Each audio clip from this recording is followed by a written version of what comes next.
The sky above the coastal planet shimmered in colors no human eye had names for. Waves of metallic water lapped against jagged cliffs, and the air smelled faintly of ozone and iron. On the edge of this strange world, a small, battered starship drifted toward a human settlement, built from rusted metal and shimmering energy shields.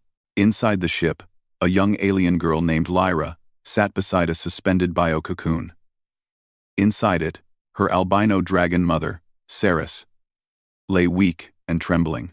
Her scales, once smooth and glowing, were now marred with barnacle-like growths that clung to her like stone.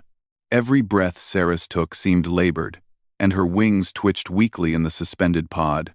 Lyra's heart ached. She had tried every method. Her people knew healing rituals, herbal medicines, even energy treatments, but nothing worked. The barnacles grew stronger, and her mother's life slowly drained away. There has to be someone who can help, Lyra whispered, her voice barely audible over the hum of the ship's engines. The stories her elders had told her often spoke of humans. They were reckless, yes, often loud and chaotic, but they could fix things other species could not. Machines, ships, and even biological beings, humans, had a way of solving impossible problems. Some of the older dragons called it strange magic. Though Lyra suspected it was more than magic, it was human ingenuity. Steeling herself, Lyra set a course for the nearest human colony. The journey would be dangerous. The asteroid belt that surrounded this sector was thick, and space pirates occasionally hunted travelers. But fear could not stop her now, not when Ceres depended on her. Hours turned into days as the small ship navigated the belt. Lyra worked tirelessly at the controls, adjusting shields, plotting paths, and dodging chunks of space rock. She rarely slept, for even brief rest felt like time stolen from her mother's life. Finally, the settlement came into view. Massive structures rose from the ground like twisted metal trees, and enormous platforms floated in the air, held aloft by strange anti-gravity engines. Ships of every shape and size buzzed between platforms, humans moving quickly, shouting, fixing, building. It was chaos, but it was alive. Lyra's ship descended slowly onto an open docking bay. Sparks flew from nearby machinery, and the smell of fuel mixed with ozone filled the air. The hum of engines and the clang of metal greeted her ears. This was a world unlike any she had seen, where everything seemed possible because humans never gave up, no matter how broken something appeared. The ship's ramp lowered with a hiss.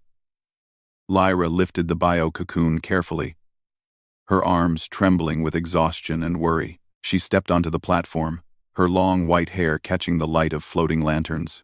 Humans turned to look at her, some curious, some cautious, but no one stopped her. At the far end of the dock, a man with grease-streaked hands and a wide grin looked up from a hovering engine. His clothes were patched and worn, but his eyes sparkled with intelligence and curiosity. "You brought a dragon? And it's sick?" he asked, raising one eyebrow. Lyra nodded, her throat tight. "Yes. My mother. She is dying. I have tried everything. Please, you must help her." The man straightened, wiping his hands on a cloth. "I'm Kale. I fix things. Machines, ships, sometimes even living beings. Dragons? That's new. But all right. Let's see what we can do." He motioned for her to follow him. The workshop was enormous, filled with devices that hummed, blinked, and spun. Robotic arms extended from ceilings, assembling parts, testing components, or hovering patiently, waiting for instructions. The walls were lined with shelves of glowing tools, some human, some alien. Lyra felt both awe and fear. Kale set the cocoon down carefully. He circled it, scanning with a small handheld device that projected light patterns across Ceres's scales. Lyra held her breath, watching his face for any sign of hope or despair. "Huh," Kale muttered. "This isn't just sickness. It's part biological, part mechanical, maybe even adaptive parasites. I've seen strange things, but this..." He paused, studying the dragon. We'll need more than medicine. We'll need work. Careful work. Lyra swallowed hard. Can you fix her? Kale smiled faintly. I can try. But you'll have to help. She's big. She's delicate. And she's alive. Not like a broken engine we can replace. This will take patience. Lyra nodded. I'll do anything. For the first time in days, she felt a spark of hope. Maybe humans were different. Maybe they could see solutions where others only saw failure. Kale began his work immediately. His hands moved quickly, attaching scanning devices to Ceres's limbs and wings, monitoring her vitals with glowing panels.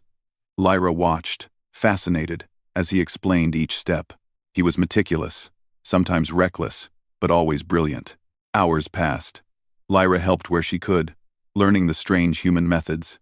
Some required strength, some required clever thinking, and some required courage. She realized humans were not just mechanics, they were innovators. They could take pieces that seemed useless and combine them to create something extraordinary. As night fell, the docking bay lights flickered across the dragon's cocoon. Lyra rested for a moment, leaning against a pillar. Exhausted, but determined. Kale had promised they could help, but the real challenge had only begun. Outside, the wind whipped against the metal platforms. The planet's waves crashed far below, glittering with metallic sheen under the moonlight. Lyra thought of her home, of the elders who had told her not to trust humans. She smiled faintly. Sometimes, to save those we love, we must step beyond fear, beyond prejudice, beyond tradition. Kale looked at her. Tomorrow, we start the real work. Be ready. Dragons are tricky, but if anyone can fix her, we might. Lyra nodded, determination hardening inside her. She had crossed galaxies, defied tradition, and risked everything for her mother. She would not fail now. The first night in the human colony passed with restless dreams. Lyra dreamed of her mother flying once more, scales gleaming under alien suns, wings cutting through stormy skies. She woke before dawn, ready for whatever human ingenuity and courage would demand. Outside, the settlement stirred. Machines hummed, humans shouted, and strange lights blinked across the platforms. Lyra stepped out, the cool air filling her lungs. Her mother's fate rested in both their hands, now human and alien. Working together, as the sun rose over the metallic waves, Lyra whispered, "We will fix you, Mother. I promise." And with that, Part 1 ended the stage set for the daring, inventive journey that would test both human and alien limits. The adventure had begun. The first light of the alien sun spilled over Kale's workshop. Machines hummed, gears turned, and strange lights blinked across the walls. Lyra entered the room with determination. Today, the real work would begin. Ceres's cocoon hung, suspended in the center, fragile and trembling. The barnacles that marred her scales glinted in the sunlight, tiny yet fierce, holding onto her body like stubborn stones. Kale was already at work, kneeling beside a complex console. His hands moved quickly over the panels, activating scanning devices and releasing small drones that buzzed around Ceres like mechanical fireflies. "Morning," he said without looking up. "I hope you slept. You'll need strength." Lyra nodded, her heart racing. She had spent the night imagining ways to help, but now she realized that imagination alone would not save her mother. She had to learn Kale's methods, trust his knowledge, and act quickly. Kale explained the plan. These barnacles are adaptive. They respond to biological energy, mechanical stimuli, and environmental changes. You can't just remove them, they'll fight back. We'll use nanobots to detach them slowly while stimulating your mother's healing systems. But it's delicate work. One wrong move, and we risk her life. Lyra watched carefully. She had never seen anything like this before. Tiny machines, smaller than a grain of sand, moved over Ceres's scales, releasing pulses of energy that loosened the barnacles. Lyra could see the dragon's muscles twitch beneath the cocoon. Weak, but alive. "Can I help?" she asked. Kale smiled faintly. "Yes, you'll guide the nanobots. You know her body better than I do. Think of it like steering a ship through stormy waters. Small adjustments, careful observation, and trust in the tools." Lyra nodded and positioned her hands over the console. A soft glow emanated from her palms, responding to her thoughts. She felt the nanobots like extensions of her senses. Slowly, carefully, she directed them toward the largest barnacles. At first, nothing seemed to happen. Then, a sharp vibration ran through Ceres's cocoon. The dragon whimpered softly. Lyra froze. "They're resisting," Kale said calmly. "You must stay steady. Push too hard, and they'll dig deeper." Gently, but firmly, Lyra adjusted the energy pulses. She imagined her mother's scales like a puzzle, the barnacles like stubborn pieces that needed careful maneuvering. The nanobots moved with precision, loosening the first barnacle. It cracked and fell away, harmlessly drifting to the floor. "Good," Kale said. "See? Progress." Hours passed. Lyra and Kale worked together, a silent rhythm forming between them. Kale operated machines, adjusted energy flows, and calculated responses. Lyra guided the nanobots, sensing her mother's discomfort and adjusting their movement. Slowly, the barnacles began to detach. But then came the challenge. A particularly large barnacle clung to Ceres's chest. When the nanobots tried to detach it, a pulse of defensive energy erupted. The cocoon shivered violently. Ceres groaned, her weak voice echoing in the workshop. Lyra's hands shook. "It's hurting her," she cried. Kale placed a steady hand over hers. "It's okay. You have to stay calm. She needs you to guide her through this. Think of it like swimming with strong currents. You can't fight them. You have to move with them." Taking a deep breath, Lyra adjusted the nanobot's movement, moving with the pulse of the barnacle's defense. Slowly, painfully, the growth loosened. Ceres shuddered, but the barnacle finally fell away. Lyra exhaled, her relief almost overwhelming. "One down," she whispered. Kale grinned. "That's the spirit. There are more, but each one is smaller, easier to manage. You're getting the hang of it." By midday, most of Ceres's barnacles were gone. The dragon's scales, pale and glowing beneath, began to shimmer with life again. She twitched her wings experimentally, weak but stronger than before. Lyra could see hope shining in her mother's eyes, a faint light of trust and love. But the battle was not over. A sudden warning from the workshop sensors drew their attention. Outside, a storm of bioelectric energy was forming over the metallic ocean. It crackled and pulsed with dangerous intensity. Kale frowned. "That storm will hit in a few hours. If it reaches here while Ceres is still weak." Lyra's heart pounded. "We can't let it touch her. What do we do?" Kale thought for a moment. "We'll have to move her outside, but carefully. She can't fly yet. We'll need support mechanical wings and stabilizers." Lyra nodded. Together, they prepared the dragon for the move. Kale attached lightweight mechanical wings to her joints, powered by small energy cells.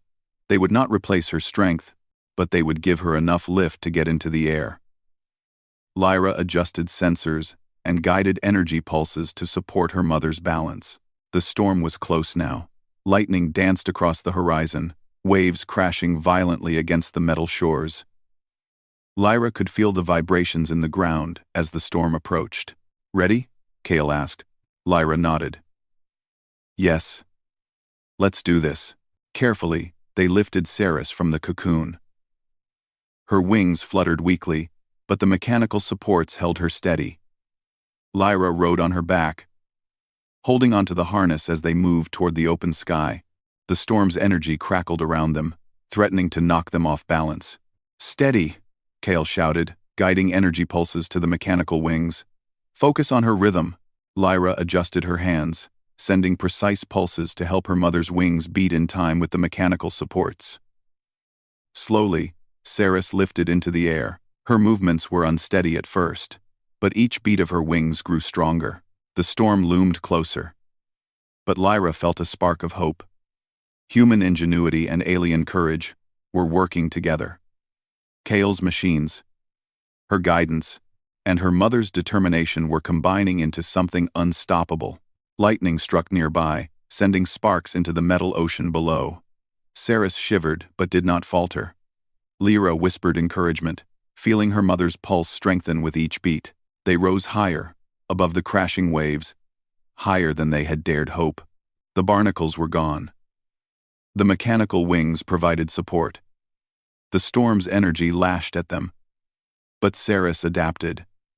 Moving with the currents, Lyra felt tears on her cheeks, a mixture of fear, relief, and pride. "You're doing it, Mother," she cried. "You're flying again." Saris roared softly, a sound of triumph and love.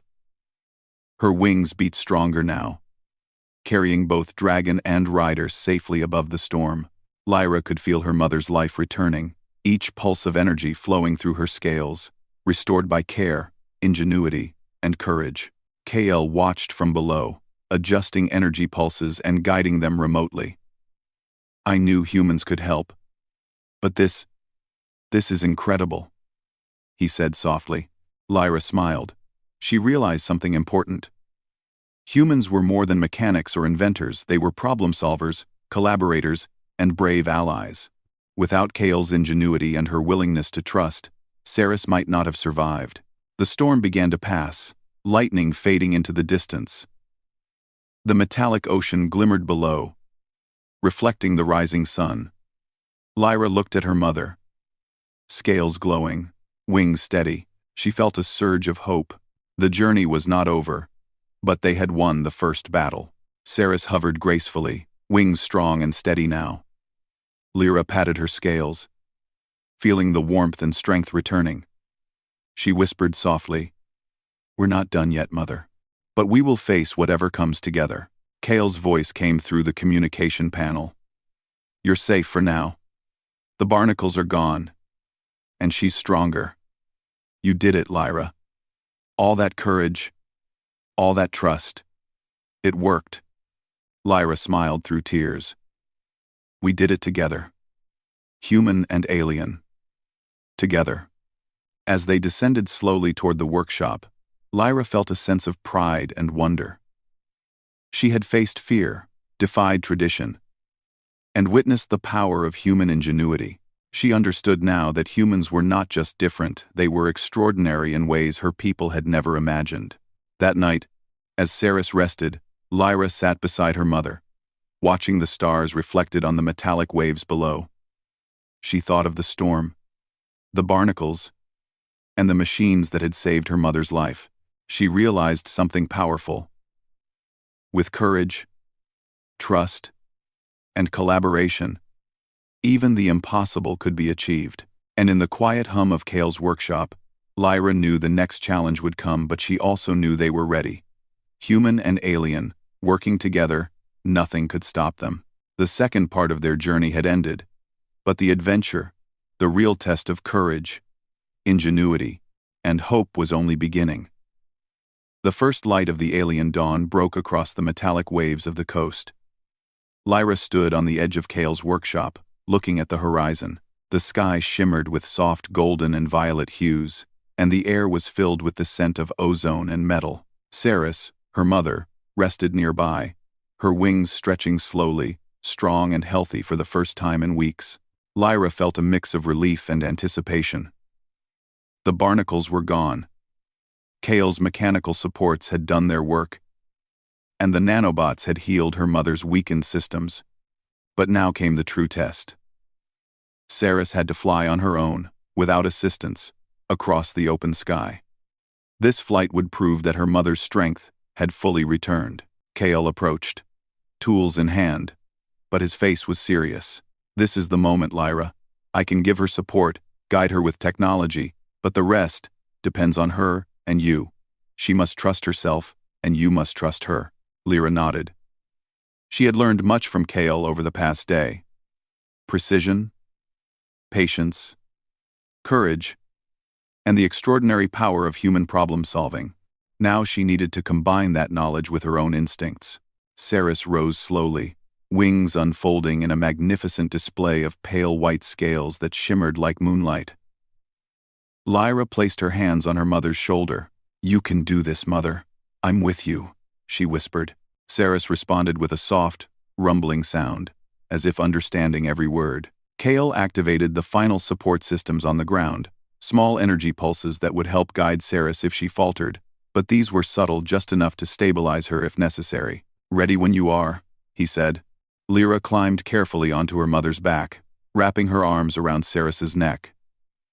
She felt the warmth of the dragon beneath her, the strength slowly returning with each heartbeat. With a deep, steady breath, she whispered, "Let's go." 1. Ceres crouched, her powerful legs pressing against the ground.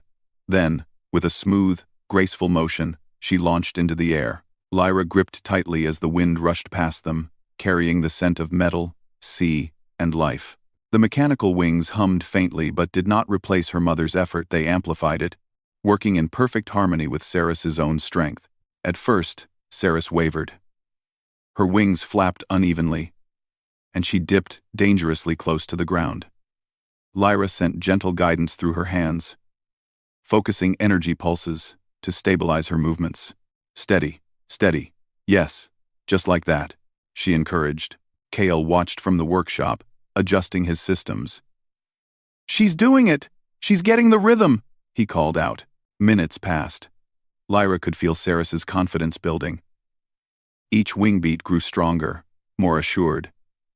The dragon rose higher, gliding above the storm-tossed metallic waves. The wind whipped against their faces, but neither human nor dragon faltered. Together, they were unstoppable. Then, in the distance, dark clouds appeared. The storm they had faced before was returning, larger and more intense. Lightning crackled, striking the metallic shores below. The wind shifted, forming sudden gusts that could unbalance even the strongest flyer. Lyra's heart pounded. "Mother, stay calm. Focus on your wings," she shouted. Ceres responded with a powerful flap, rising above the worst of the gusts. Lyra could feel every muscle working, every wing beat precise and strong. Kale's systems guided them subtly, sending pulses to stabilize the mechanical wings, but the real power came from Ceres herself and from Lyra's unwavering trust. The storm's energy swirled around them, but Lyra refused to look away. She focused on the rhythm, on her mother's breathing, on the harmony of their movement. With each beat of Ceres's wings, the storm seemed less threatening, less powerful. Higher and higher they soared. The storm raged below, waves crashing violently against the metallic shores, but Lyra and Ceres moved with grace. The mechanical supports, the nanobots, and Kale's genius had done their work. Now it was up to courage, trust, and determination. "You can do it, Mother. I believe in you," Lyra called. Ceres roared softly, a sound of triumph and strength that echoed across the planet.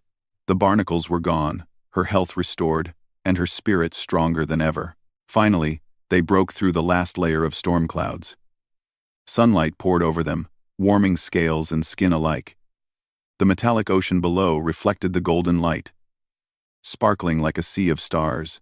Ceres hovered for a moment, wings steady, eyes shining. She had done it. She had flown again, stronger, freer, alive. Lyra slid down from her back, standing on the workshop platform as her mother landed gracefully beside her. Ceres's scales gleamed, free of barnacles, radiant with health. She nudged Lyra gently, a gesture of love and gratitude. Lyra hugged her mother tightly, tears streaming down her face. Kale approached, clapping his hands. "Well done," he said simply. "I've fixed machines, ships, even a few tricky creatures. But this is extraordinary." Lyra smiled through her tears. "It wasn't just you, Kale. It was both of us. Humans, aliens, working together. That's what saved her." Kale nodded. "Exactly. You humans have something special," he said, pointing to Lyra. "Curiosity, courage, and the ability to see solutions when others see only problems." You combine that with your mother's strength, and this happened. Ceres let out a soft, joyful roar, spreading her wings wide. Lyra watched in awe as her mother soared gracefully into the sky. Each flap more powerful than the last. She realized then that the impossible could become possible when humans and aliens worked together, trusting one another.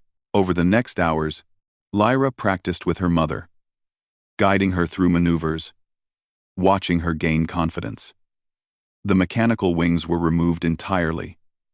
Now, Ceres no longer needed them. She could fly, glide, and dive with ease, free and strong. Lyra laughed, holding on to her mother as they rose and fell above the sparkling metallic waves, the wind whipping joyfully around them. By evening, the storm had completely passed. The sky was calm, and the sun set in brilliant colors across the horizon. Lyra stood on the shore, watching Ceres soar above her. Majestic and free, she felt a deep sense of pride and hope. Her journey had not been easy. She had defied tradition, left her home, and trusted humans when others doubted them. But she had learned that courage, ingenuity, and trust could overcome even the darkest challenges. Kale approached, leaning on the railing of the workshop. "Your people will be surprised when you return," he said. "They might have doubted humans, but now, I think they'll understand something new." Lyra smiled. "Yes, I will tell them. Humans are not just different, they are extraordinary. They can solve, fix, and create. They can save lives. They can be heroes in ways no one expected." Kale grinned. "You know, I've always thought that humans could do amazing things. But seeing it combined with dragon courage, that's something else entirely." Night fell, and the stars reflected on the metallic ocean below. Lyra and Ceres sat together on a platform, wings folded, breathing the cool night air. Lyra felt her mother's strength, warmth, and love surround her. She knew that whatever challenges came next, they would face them together. The adventure had begun with fear and desperation, but it ended with hope, trust, and triumph. Ceres had been healed, humans had proven their ingenuity, and Lyra had discovered that courage and collaboration could overcome even the impossible. As they watched the stars shimmer above, Lyra whispered softly, "We did it, Mother. Together, we are stronger than anything." Ceres nudged her gently, her eyes glowing softly. Lyra smiled, knowing that the bond between humans and aliens had been forged through trust, courage, and ingenuity. And somewhere, far beyond the metallic waves and alien skies, the universe waited full of challenges, adventures, and opportunities for those willing to trust, work, and believe in the impossible. With Ceres flying above and the stars shining overhead, Lyra felt a quiet determination. She had learned that humans could not only solve machines or systems, they could inspire hope, courage, and unity across galaxies. And this was only the beginning of their journey. The workshop hummed softly in the background. Machines, tools, and energy panels reflected the glow of victory. Lyra knew one truth clearly. Together, human and alien, there was nothing they could not overcome. And with that, the sky opened above them, Ceres soaring higher, Lyra's heart full of hope, and the universe waiting for the next adventure.